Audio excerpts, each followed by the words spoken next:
Джамала будет представлять Украину на Евровидении 2016 в Швеции. Песня «1944» победила в украинском финале отборочного тура.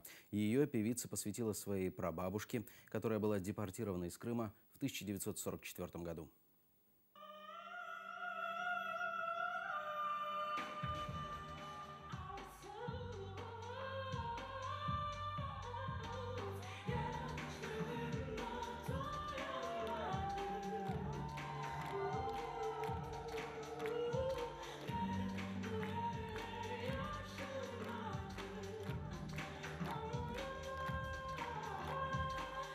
После выступления у судей к Джамале немало претензий. Константин Меладзе в пух и прах раскритиковал постановку. По его мнению, певице не хватало целостности номера и работы в команде.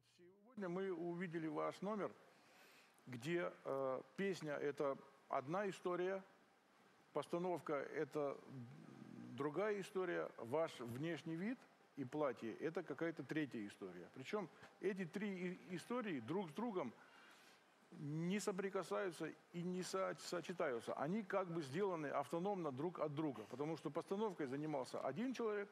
Досталось от жюри и певцу Сансею, который был фаворитом во втором полуфинале. Старая получается. Песня, да, создана. Андрій, Ну, це что, знаєте, вот ви вы не написали... ответили сами. Почекайте, ви Ну, песня написали старая, пісню ну. собі. Если я взял песню «Белые розы», перевел ее на английский под балалайку. Ну, це так это тільки старая можете ви песня на зробити, английском. Андрій. Конечно, кто еще?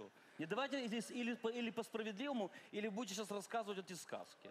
Ти чоловік міра і планети вообще, чи ти конкретно співак від України, який займає конкретну позицію по відношенню до України, зберігай свою аудиторію де хочеш, але не закривай очі на речі, які не можна закривати. Є війна і мир, і змішувати це не можна. Джамала співала про Крим.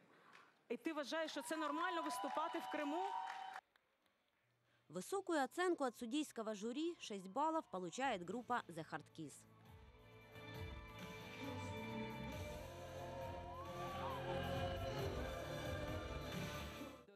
В итоге Джамала вторая, но решающими оказались голоса телезрителей. По их мнению, она была лучшей. Из 380 голосов почти 150 пошли за песню Джамалы. 5 балів. Отримує гурт The Hard Kiss.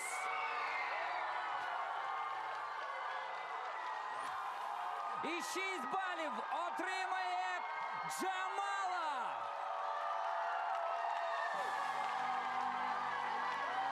Джама!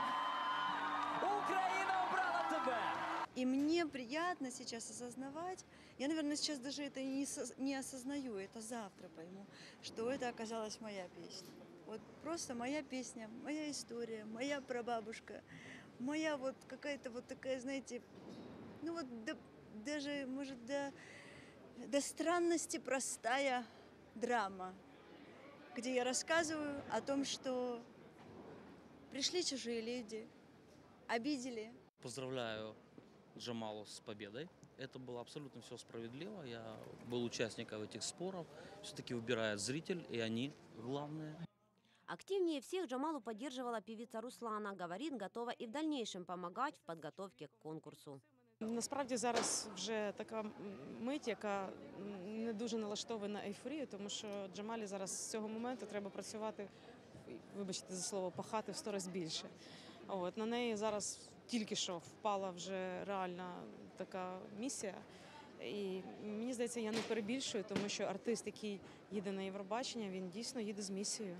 І все склалося так, як хочуть зірки, напевно.